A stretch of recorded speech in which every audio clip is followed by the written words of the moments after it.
Hi అండి, నేను ఐజక్ని. ఈరోజు హెయిర్ ట్రాన్స్ప్లాంట్ అయ్యి 47th డే. సో ఈ ఏరియాలోనండి హెయిర్ ట్రాన్స్ప్లాంట్ అయింది. మీరు చూడొచ్చు 47th డే కండిషన్ ఎలా ఉందో. సో మళ్ళీ ఆ పోర్స్ నుంచి ఎక్కడైతే గ్రాఫ్ట్ చేశారో అవి హెయిర్ ఫాల్ అయిపోయి మళ్ళీ అదే ప్లేస్లో మళ్ళీ రీగ్రోత్ అవుతుందండి హెయిర్. సో డాక్టర్స్ మెడికేషన్స్ ఇచ్చారండి. ఆ మెడికేషన్స్ ప్రాపర్గా ఫాలో అవ్వాలి.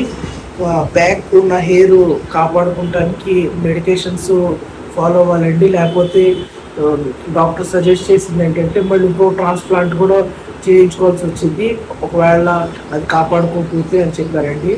So morning evening 2 times head bath చేయాలండి. 9 months వరకు చేయాలి.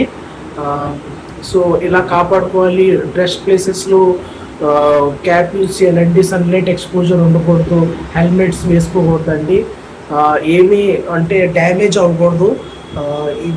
అంటే దీనివల్ల హెయిర్ గ్రోత్ ఎఫెక్ట్ అయిందండి.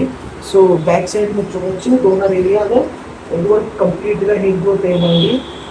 ప్యాచెస్ ఏం లేవు, పూర్తి కవర్ అయింది. So this is the condition of 47th day. Thank you John sir and team. See in next video.